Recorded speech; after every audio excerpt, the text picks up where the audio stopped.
Good morning, everyone. We're so glad to see you here. Thanks so much for joining us. My name is Liz Davis, and I serve as Manager of Education Services here at the Woodruff Arts Center. On behalf of the Arts Center and its 3 artistic partners, the Alliance Theater, Atlanta Symphony Orchestra, and the High Museum of Art, welcome to the 4th Annual Educator Conference.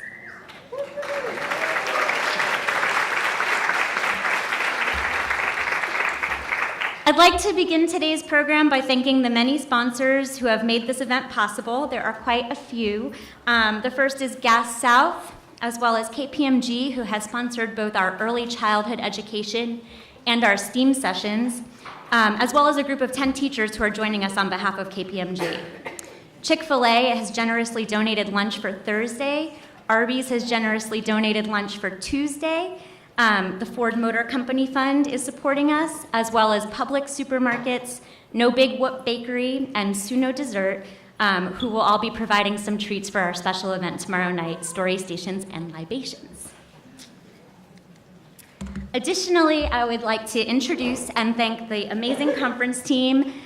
You'll know us this week by the bright green shirts. They, I think, glow in the dark. And so joining me on stage today are 3 amazing colleagues. We have Kristen Buckley, who's the Early Childhood Program Manager at the Alliance Theater. Tyrone Webb is the Manager of Education and Community Programs with the Atlanta Symphony Orchestra. And Megan McFerrin, who is the Coordinator of School and Teacher Services at the High Museum of Art. We are truly honored that you have chosen to kick off your summer with us. I know you just finished cleaning up your classrooms and you're here a week later, and we're just thrilled that over 400 educators from across Atlanta, Georgia, and even beyond the Southeast are here with us on campus this week to explore the conference theme of building community through the arts. I invite you to consider this theme throughout the conference, as well as you hear from our outstanding keynote speakers, our guest experts, and our workshop facilitators. Additionally, at today's Lunch and Learn, we encourage you to use the community building chat cards that you'll find enclosed in your welcome bag. We hope that these will ignite some dynamic conversations about the arts and education, and we really look forward to hearing your reflections on social media at #WACEdComp17. And now it's my pleasure to introduce Chris Moses. He's the Dan Reardon Director of Education and Associate Artistic Director at the Alliance Theater. Thank you.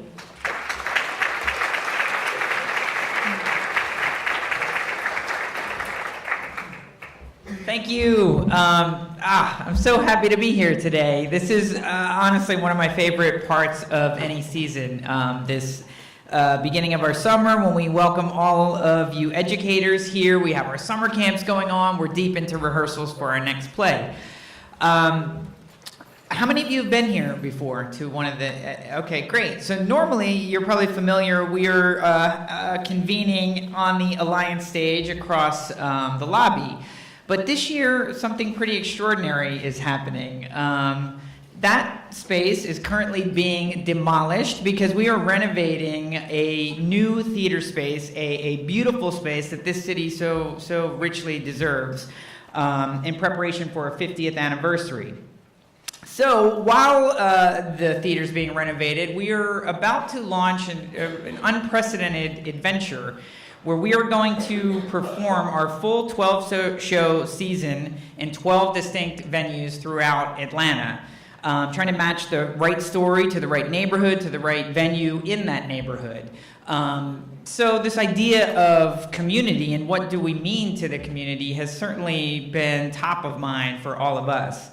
And we start this weekend. So one quick sidebar about that show that will kick off this season. It's called The Dancing Granny. And many of you, all of you actually have the opportunity to see a run-through today at 12:45 p.m. upstairs on the 3rd floor. I encourage you to do it. It is one of the most joyful shows I've ever seen. But in addition to that, this is the first time, because we just started in January, I get to announce one of my favorite things that the Alliance Theater does, and that is our Tickets for Teachers initiative. Yay! I'm glad some of you know about it. those of you who don't know about it, every time I say it, I still cannot believe that it's true, but it's so wonderful. It's exactly what it sounds like. It's not hard to figure out. It is tickets for teachers, for you. That means that every educator has the opportunity to see our shows for free. Early shows within the run of every single show that we do, you have a chance to come for free. All you need to do is register with the box office, and the fact that you are here, it's very simple. You can do that now, and then you can just call them up and reserve your tickets. So this weekend, you have a chance to come see The Dancing Granny that kicks off this milestone adventure, and I highly encourage you to come see it. It will make your life better. I promise you that. So please check out The Dancing Granny. Back to this idea of community. So obviously we're here trying to test this hypothesis. Does the Alliance mean more than simply a place? And how can we really live out our mission to expand the hearts and minds of the people in our city? So that's what we're going to try and do. So this was bubbling up as the theme for this conference as well. And immediately what came to mind is if we were going to explore these issues, there's one arts organization in the country and one artist that absolutely needs to be present to kick this off, and that is the Cornerstone Theater and our keynote speaker, John Garcés. It's courageous artistic director. For those who don't know about Cornerstone, they're based in LA and for 30 years have been the undisputed leader in our field in terms of creating powerful theater for, with, and by community participants. So this is never a theater that is simply producing theater to entertain, but they are devoted to catalyzing conversations that will change their community. They've developed work with and for and by human beings living on the Skid Row area of LA. They've worked with the migrant farm community. Michael has just completed a 3-play cycle exploring hunger issues in Southern California. So they are continually exploring really difficult subjects in fascinating ways and always thinking about the impact of the community in their work. That is the heart and soul of what they do. So, in addition to leading this incredible institution, Michael is a playwright and a director, a company member of another leading light when it comes to community engagement work in theater, Woolly Mammoth Theatre in DC. And it is my privilege to welcome to the stage, and please join me in welcoming Micah John Garcés.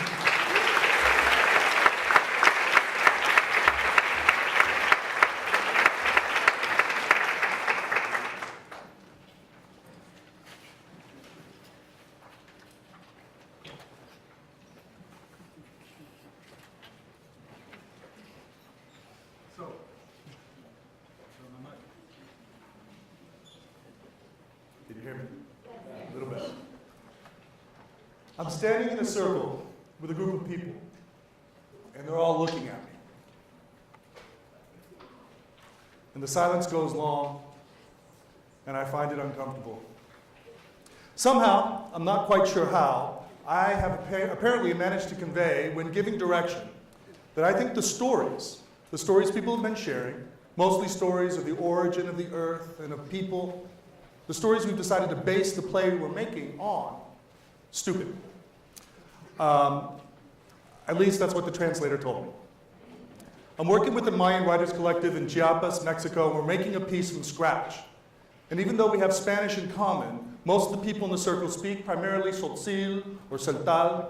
No one really uses Spanish except with me, so I rely on the translator we're working with when I'm not directly addressed. Of course, I immediately, in a flurry of embarrassment, asked that our translator assure everyone that this is not the case, but something in one of my comments seems to have been a clear indication of disrespect. My explanation doesn't really seem to go anywhere, and the silence deepens. As I come to understand later, this group makes decisions through consensus, so long silences are normal, and I may be the only uncomfortable person in the room. There I am. So finally, I ask a question about one of the stories, something I don't understand, something I'm curious about. And then I ask another, and another. And Shum, a company member, realizes what I'm trying to get at, and he gently explains to me that there really is no beginning or end, that time in their conception of it is circular. So the problem beginning the play is different than in, say, a Western creation story, which is what I had in mind when trying to make decisions and when asking questions. So I apologize for my ignorance, and he smiles, then he laughs, and everybody laughs with me, not at me. And we move on. The collective is writing the play, and I'm directing. I'm making casting choices. I'm setting up improvs. I'm staging the play. As the play begins to take shape, we have to make some decisions about structure. So we open the play with the mother singing the world back into being. And later in the play, at the most important dramatic moment, the jaguar gives birth to the twins with a fierce and heart-rending cry.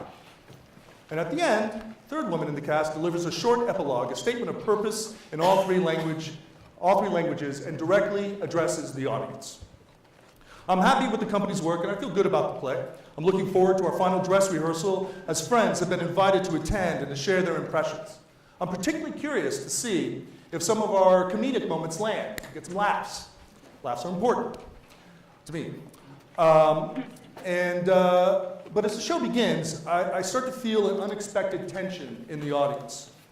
And it's a tension that builds throughout the playing of it. By the end, there were several audience members in tears, and the response was much more enthusiastic and heartfelt than I might have anticipated.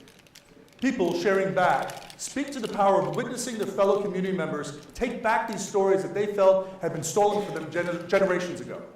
And on top of that, many people speak about how radically powerful it was to see a Mayan woman stand alone and sing loudly and strongly as Petrona had. Or watching Chenda step forward to take the stage as her own and declaim the final speech right at the audience. And perhaps most impactfully, witness as Leticia enacted and celebrated birth in public without shame. All of these moments have been staged purely, from my perspective, as a way to solve creative problems, to move the play forward. I had no idea how powerfully these moments and these stories would resonate, though I suspect my collaborators may have.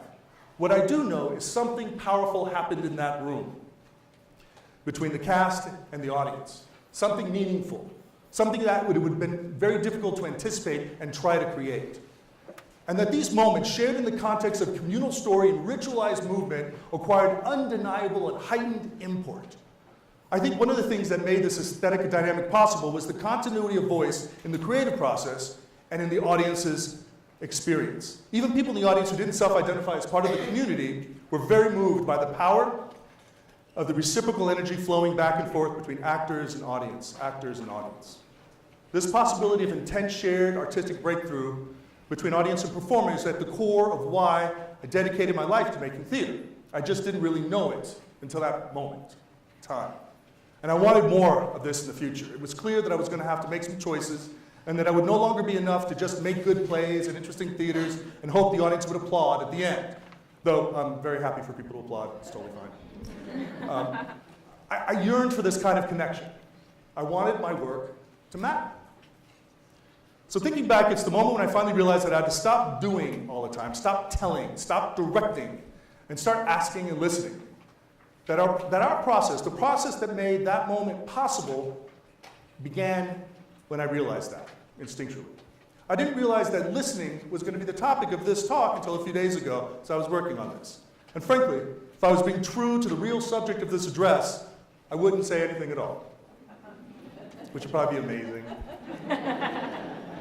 We could just sit here, be here together for, however long, listen to the room, to ourselves, to each other.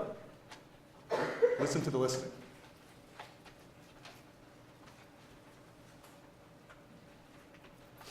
But probably I was not invited here to be silent. It's very tempting. There's a lot of noise in the world, and silence is very dramatic and difficult. But I was invited by the good folks here at the Alliance to speak, so I will speak. I'll speak about listening, and that inherent contradiction will just be part of it. But first, I'd like to try some listening. So in a minute, when I say go, not yet, not until I say go, I'm going to ask everyone here to look to your right, left, or front, or back, and try to find one or two other people, preferably two other people, who you don't know, or at least maybe you don't know one of the other people. You all know each other, it's ultimately fine. And maybe move a bit to get close enough to speak comfortably to each other. And if you can't find a one or two group of two people, raise your hand and we'll try to match people up. And I'm going to ask you to talk a little bit. I promise it won't be too painful. And if you don't want to participate, that's your choice. Totally fine. I will not judge you. So I'm going to give you a minute to just make contact, do a quick intro, and then I'll ask you to come to silence again so we can move forward. And go, please. Find your partners.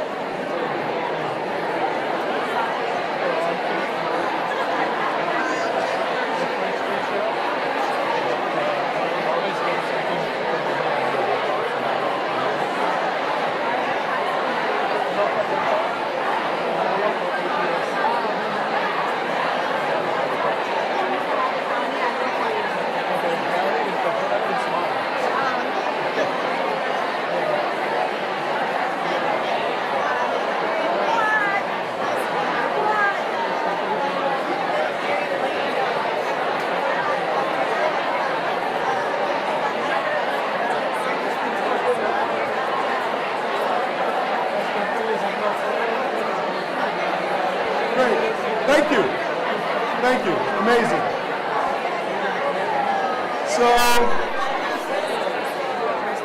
Thank you.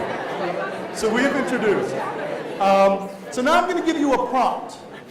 So a spur to conversation. And one of you will respond to this prompt and share it with the others. And you'll have a minute. I will play this sound really close to my microphone. Can you guys hear that? Is that loud? All right. And that will play in about a minute. And when you hear that, I'll ask somebody else to share. And I'll do it a third time and somebody else will share. So if you're two people, you have about 30 extra seconds. Okay? When you respond to the prompt and share with the other two people, I'm going to ask you not to stop talking until you hear that sound. Right? Keep adding. Adding detail, add to the story you're telling. I'm also going to remind you that this is a public forum, so only share when you feel comfortable sharing in public. If you do share something that you decide you'd rather not be repeated, let your partner know, or partners know so they don't tell everybody, and please respect that. The prompt is, and one of you will start, I'll let you just sort of do it instinctually. I'm going to ask you to share one thing, maybe the thing you're most curious about the next couple days, about this conference, the thing you're most curious about and why. The thing you're most curious about as you look forward to the next few days and why you are so driven, so full of that curiosity. And go, please.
So please change. A new person speaks. Thank you.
And our third person should speak. Our third speaker. So please switch partners and our third person.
Thank you very much. Thank you.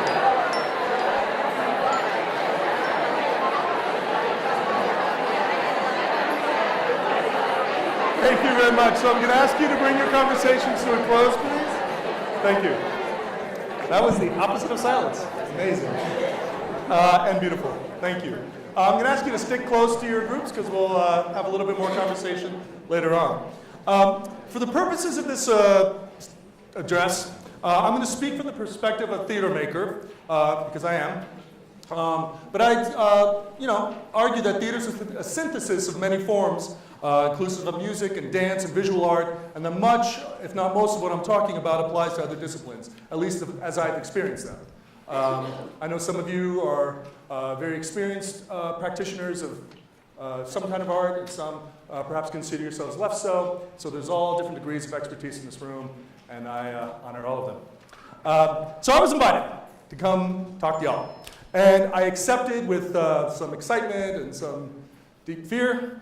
And I started thinking about what I might have to say that would be worth you taking the time to listen, which for me is dangerous because the more I think about what I'm going to say, the less I feel I have something that's actually worth saying, which may or may not be true, but I'm sort of programmed to believe this because I'm a believer in the inspiration of the moment, a believer in the back and forth of interaction, of action, and then reaction, a believer in listening, and only then engaging in genuine response.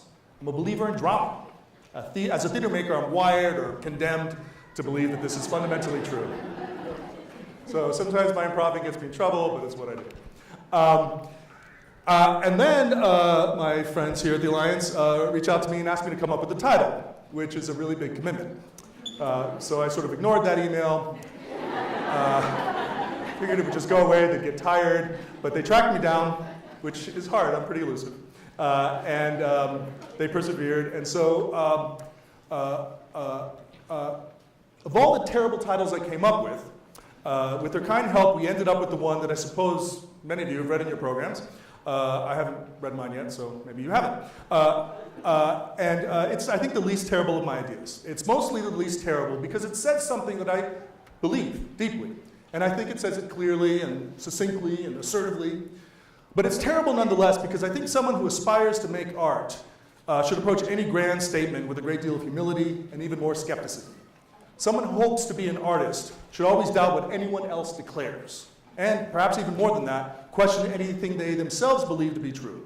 So it's a title which will pain me to speak aloud even more than read, but I'm committed to it, and so I'm going to own it.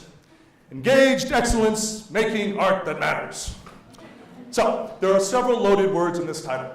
Maybe all of them, other than the word that, maybe even that. Every word here is a bit mysterious. It's difficult to really define if we go past the place of sort of complacently assuming that we all share the same understanding, or any understanding. I'd go further and say that each of these words is contested territory in our culture. So I'm going to take a stab at defining some of the terms for today's purposes, and I'm sure my definitions will be incomplete and unsatisfactory, but will give at least some sense of what I mean when I'm using the terms. So I'm going to start with the second part of the title, making art that matters. So what does it mean to make something that matters? So perhaps it might mean that it somehow addresses matters that are urgent and important in our present moment. challenges of significance in our individually experienced present, or issues we are confronted with in our collectively shared present, which aren't always the same thing. So it's work that grapples with urgent, important, private, or public affairs. Maybe that's it. Or perhaps we mean that art matters because it brings us together in a shared experience of being entertained, which, Christopher, to the contrary, our company really tries hard to entertain people. We like to entertain people. It brings us together to be provoked, to sorrow, anger, or to be challenged to think critically about our history and our future, or to be elevated into a contemplation of our place in a very large universe, or simply being moved to celebrate the infinite potential of joy in all of our human messiness. Maybe that. Or perhaps we mean that it matters because of the experience of the artistic event or the aesthetic outcome of our process creates change. Change in how one feels, change in how one thinks, change in how one behaves, change in how one is perceived by others and how one perceives oneself, change in how one perceives others. Maybe we mean that it provokes some of us to action in the hope of a positive change in the world. Or perhaps we mean that it matters because we stop perceiving each other as other. Maybe some or all of these reasons begin to get at the underlying cause of why art matters, because we know that it does. It's undeniable. We experience it every day in both trivial and life-altering ways.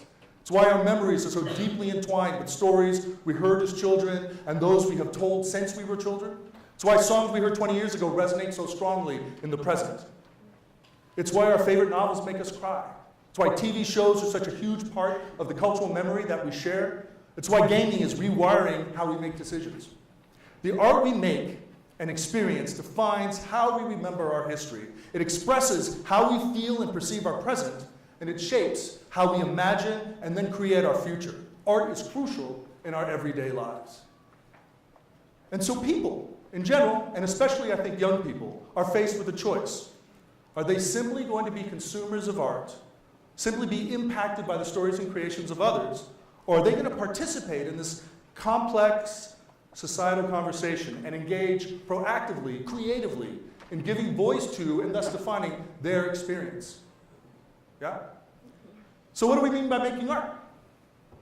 I'd suggest that an artist could be defined as one who creates something that was not there before the making, that is somehow new, that aspires to beauty, and which is in response to and in relationship with something other than itself. By which I mean that it is about something and for other people to experience. In my estimation, being an artist is not a title. It's not static. It's a condition of action. You're an artist when you are engaged in this particular action of responding by making. Some people make a conscious life practice of this kind of action. Some people make a living out of it, which requires a lot of luck, but is very nice. But anyone, and this is important, engaged in this action is being an artist.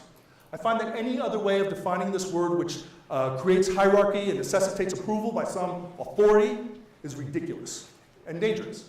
Children don't need permission to pretend. No one should be made to feel that they should. Too many people are reluctant to make and share art because they feel they are not worthy of this title. And I think it's your job to make sure that kids believe that.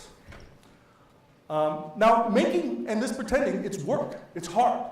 To do it well, for real, to actually respond to the world in a manner that approaches authenticity, that is deeply felt both by the person making and the person who's experiencing it.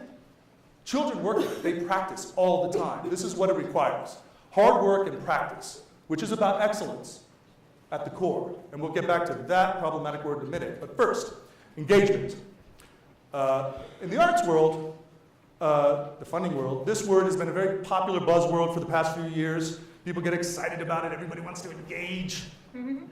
But in most cases, or at least many cases, when I look at companies that are engaging audience, it pretty much looks like what they've always done, which is market their shows to audiences in various ways and try to get them to come see it. They want people in the seats.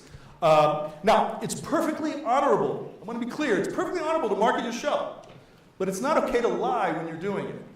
And it's a lie to say you're engaging if you're simply trying to manipulate someone into doing what you want, to buy a ticket or whatever. And look, believe me, I use the word manipulate with deep respect. All we do in theater is manipulate. We manipulate emotions, we manipulate your perspectives. But the terms of that interaction have to be clear. When you come into a theater, you've agreed to that manipulation. So engaging. In what? In a conversation, in a collaboration. A collaboration being a process by which we work with each other towards a common goal without a preconception as to what that outcome will be, how that goal will be manifested. It may mean that everyone comes to the show, or it may mean that no one does. It may mean that there is no show. And that needs to be acceptable in that context. I'd go further and say that a truly engaged process involves the hoped-for recipients of the work in the making of it in some meaningful way. Meaningful because it has an impact on the outcome. That the conversations are connected to what the product will be, what the art will be. At the same time, a collaboration values relationship as much as outcome. It doesn't privilege either, right? So I care about what we make, and I care about you. I care about both.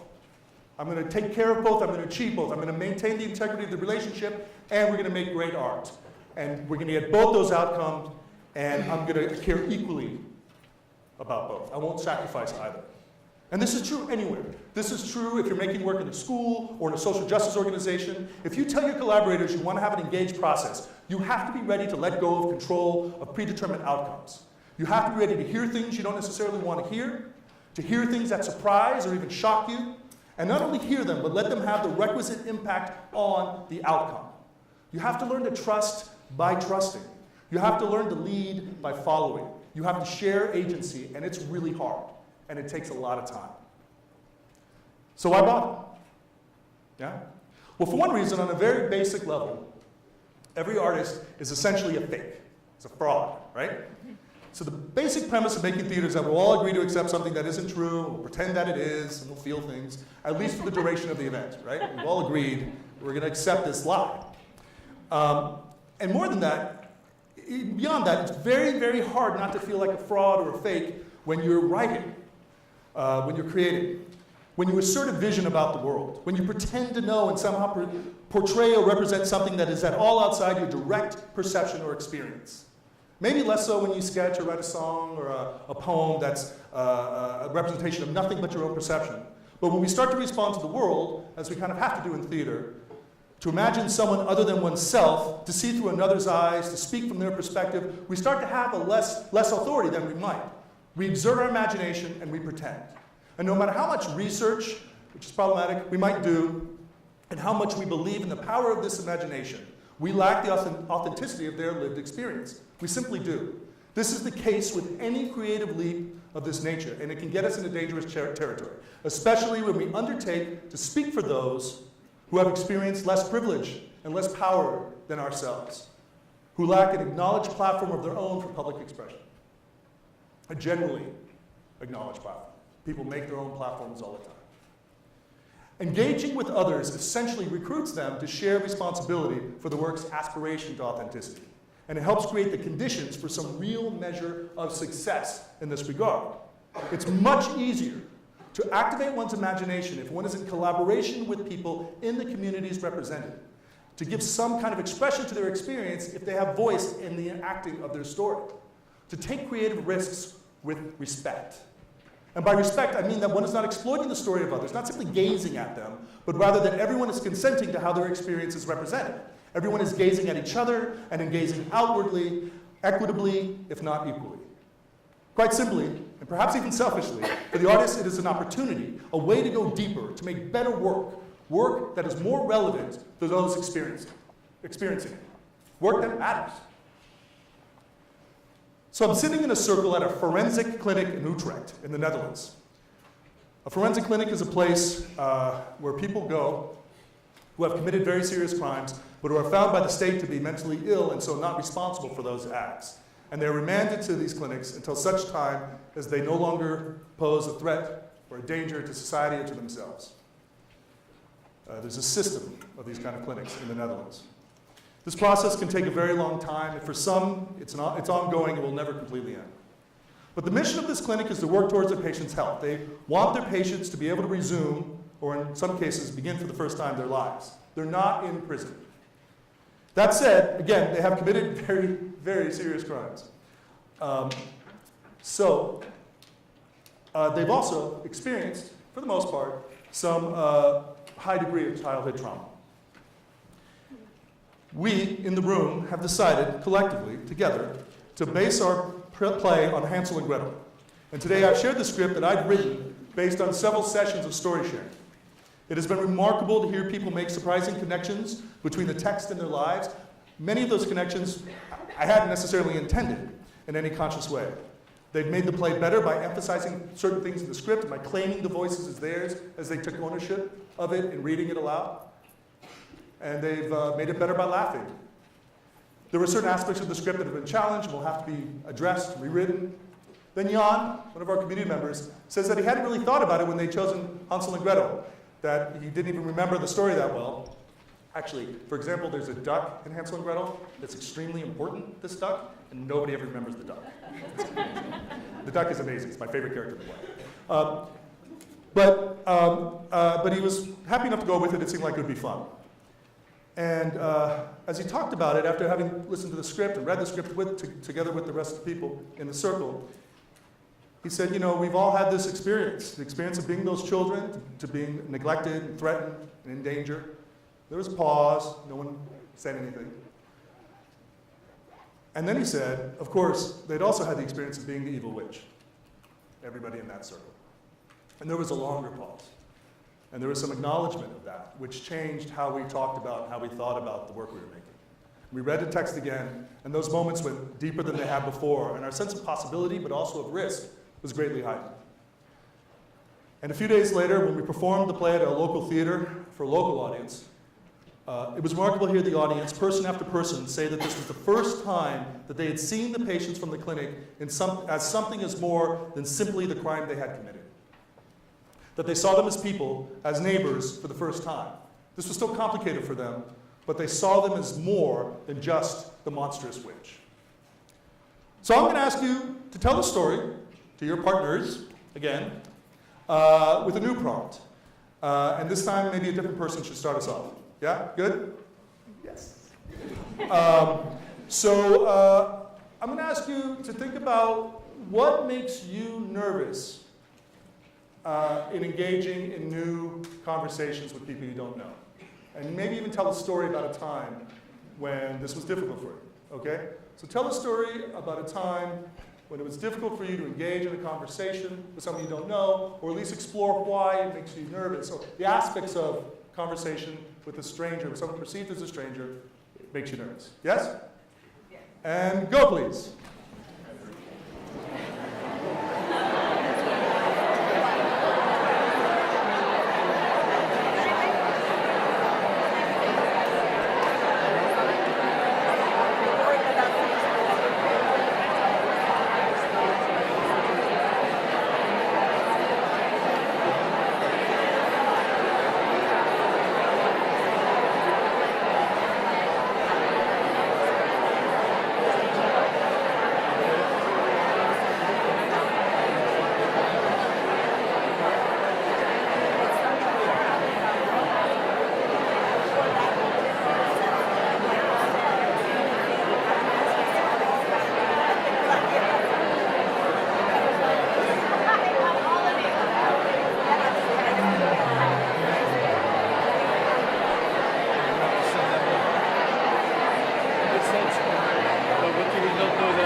So I'm going to ask you to switch partners, a new person if you're a group of 3, a new person. If you're 2, you have about 30 seconds.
to a close, please?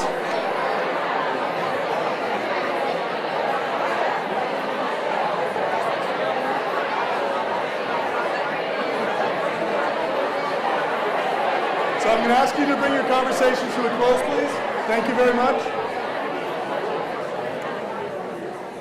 Thank you. So now I'd like to talk about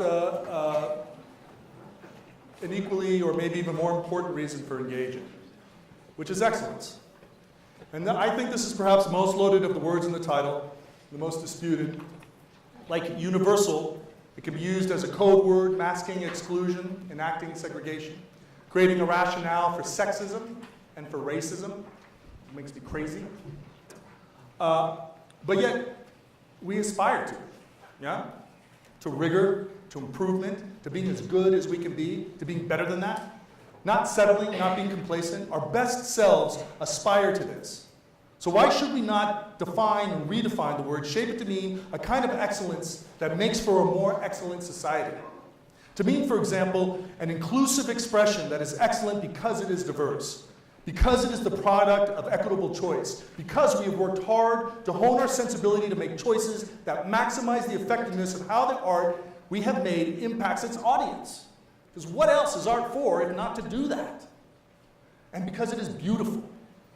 In fact, I think perhaps the title should have been Engaged Beauty or Engaged Aesthetics, but I'm also interested in reclaiming the word excellence and applying it with rigor and standards to the best possible work made in and by communities, by life practitioners and laymen in collaboration that does not require special training or mystical knowledge to make or appreciate, but does require hard work, perhaps over years of dedicated practice to master.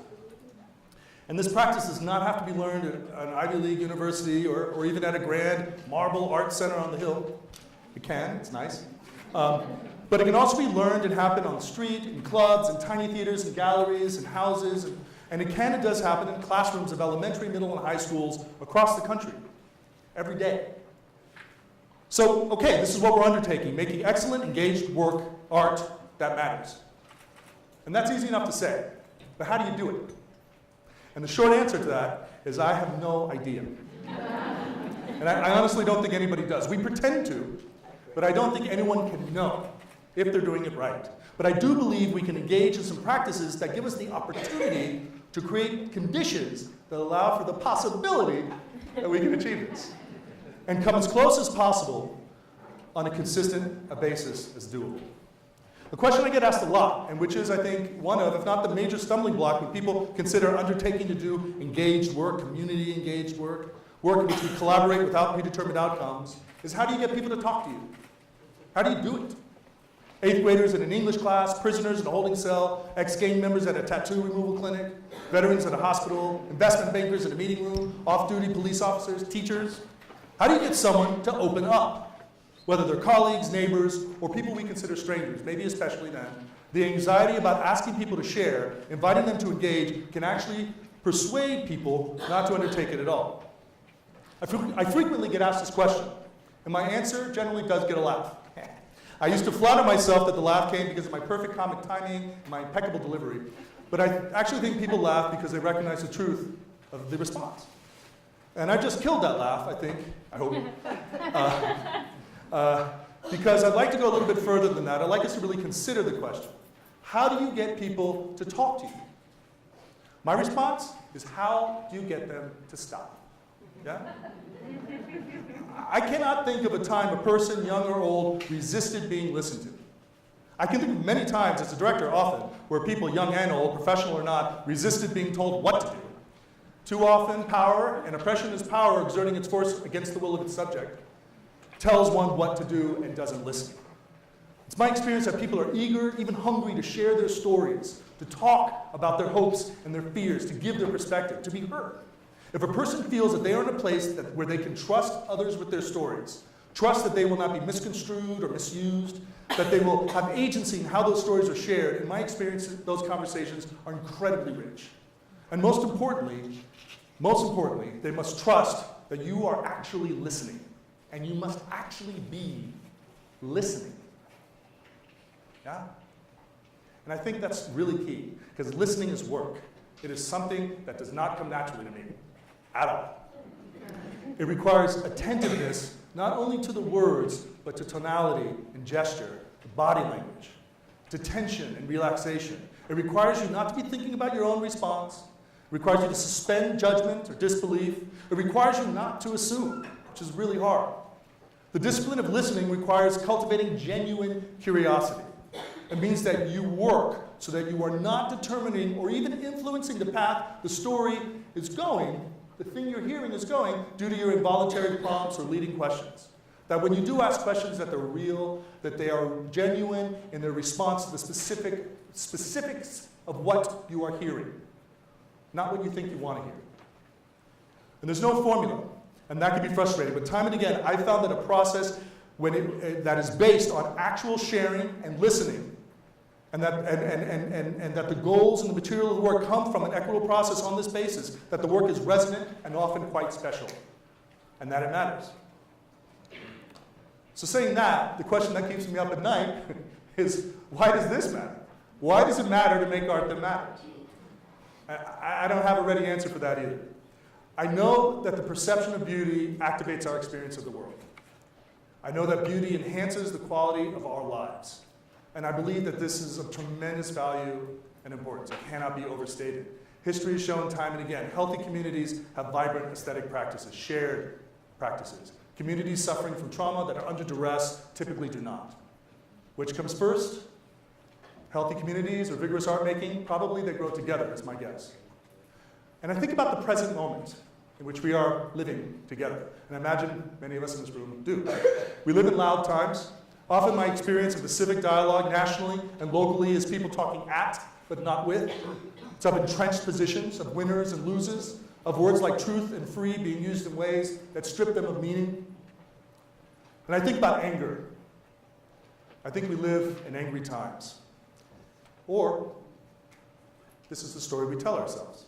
And it is, for me, and I think for many people, a persuasive and even overwhelming one. It coincides with accepted narratives. Everyone is angry. And I sympathize with much of that anger. But there are other stories. And I believe we can change narratives by contributing to them. Art, theater, is an opportunity for everyone. It's especially an opportunity for those in positional power to listen rather than impose. A director in a theatrical process should, ideally, be directing and facilitating the conversation so that it's fruitful and be creating a context for listening. Collaborators to each other, audience to performers, and vice versa, and ultimately everyone in response to each other.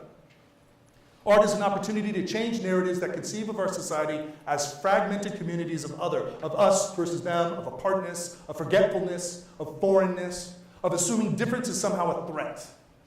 As opposed to creating stories of an us that comprises all of us, that celebrates the many manifestations of our diverse experience, of our difference, of the strangeness of being human, and of the deeply ordinary sameness that unites and binds us as people who ultimately need each other to make a better, more excellent world. Artists tend to cultivate empathy as a tool. We do that, right? Certainly in theater. Actors are finely honed instruments of empathy. They're empathy machines. But empathy isn't enough to bridge real or perceived differently, feeling what other people feel. Empathy is simply a response to what appeals to us.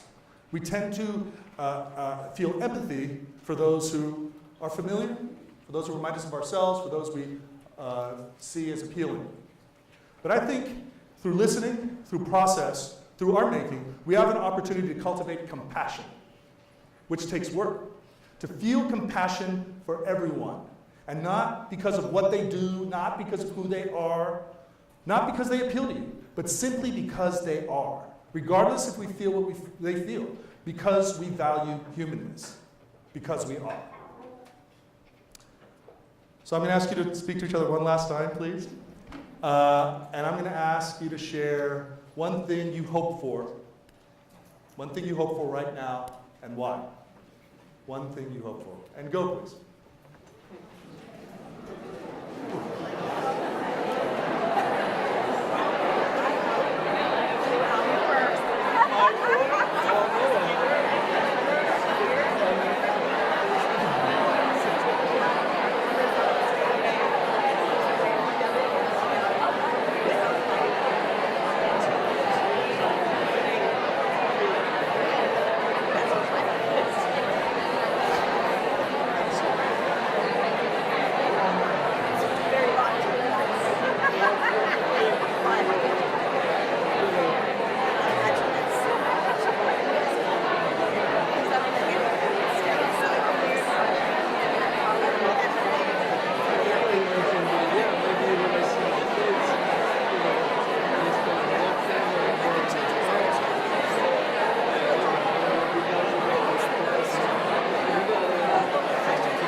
please switch partners? Somebody new pick up the story? Thank you.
Switch partners one more time, thank you.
Once again, thank you very much. Thank you. So I'm going to ask you to bring your conversation to a close, please. Thank you. So, I'm not standing in a circle, but most of the people in the room are looking at me from where they stand in a semicircle on stage or from off stage. In the scene we're rehearsing, two cast members playing Gocha, the ghost of a migrant farm worker who died in an accident, and Perla, her now adult daughter, enact a scene in which Perla confronts Gocha with her anger and anguish at being abandoned. Abandoned first when Gocha left her behind in Mexico to find work, and then again when she died far away from home. Gocha responds, trying to justify the choices she made when confronted with the terrible challenges of poverty and misogyny. Perla immigrated to the United States herself when she was very young, and she's torn between two cultures, two languages, feeling neither a part of one nor the other. There's a chorus of parents and children accompanying the scene, which we are only beginning to stage. I hate my phone. Beginning to stage. The actors are mostly comprised of members of the community. Many have never acted before. We're making a new play called Plumas Negras in the Alisal neighborhood of Salinas in California. There have been quite a few incidents in the neighborhood recently between police and young people, mostly men, mostly undocumented immigrants. Tensions are extremely high. And there seems to be real tension within the community, real intergenerational conflict with regard to how to address that tension with the police and the rest of Salinas. Tonight, some of the actors have arrived to rehearsal after a long day of laboring in the strawberry and lettuce fields. Focus is difficult to achieve, particularly as we're having difficulty figuring out how the chorus is to be integrated into the scene. The lines they speak feel like interruptions, and so it's difficult to unearth the dynamic between the mother and daughter. It's impossible to establish why the chorus is even there and what space they should occupy. So finally, I asked the chorus to sit out for the time being so we can focus on scene work. Rodya, who plays Gocha, is a member of the Alisal community, has not been on stage since high school. Zila, who plays Perla, is a professional actor from Los Angeles with an impressive resume. We begin the scene again. They're asked to just feel it through, not push too hard, just a first attempt to sketch it out. About halfway through the work, Zila, Perla, begins to cry.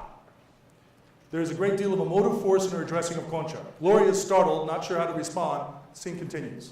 After the scene is over, the actors discuss the scene, but Gloria is mostly silent. They're encouraged to take it slow, to build to what it might be later, to focus on the basic staging and laying the ground for their emotional work. We begin again. Perla suddenly starts weeping, and the emotional stakes are immediately sky high. Rodya takes a step backwards and pauses. Everybody in the room is watching intently, which is somewhat unusual. Usually, if not in the scene, community actors read, rest, go outside to chat. There is some question as to whether the scene will even go forward. Then Gocha unleashes a torrent of emotion, and the actors match each other and rise to the occasion of what is less a scene and more a deeply felt ritual of sacrifice and reconciliation. Both women are weeping. Anger, love are pouring out of them. But at the same time, they're in control of the words and of the story. It's remarkable. When the scene ends, quite a few of the people in the room are red-eyed, and all are serious. There's quiet, we take a break. And when we come back into rehearsal, there is a seriousness of intent that was absent before, not only tonight, but in prior rehearsals. The cast, young and old, are focused. There is a sense of having broken through, of understanding what the play is, and recognizing that the story being told is mythic and personal and fundamental to the lives of the community, and that this enactment of this story has tremendous importance. It becomes easy to understand how the chorus, the community, fits into the scene. We stage their participation, repeating key lines of the dialogue, and then we play it. It's extraordinary and heart-wrenching. Subsequent rehearsals are quite different. Not that there's no fooling around and no general fun, but there's a distinct sense of purpose instilled in the people working on the play. And when the play is finally performed for a public audience, the scene, truly a climactic moment in the play, has a deep and palpable resonance in the audience. It's clear that the experience of the conflict is communal. In this sharing, the aesthetic interaction between audience and performer is both rooted in the origins of story and empathy, and also full of possibility for transformation and compassion. It's one example of what theater art can be, and at its best is. And I thank you for listening, and hope you have a great time.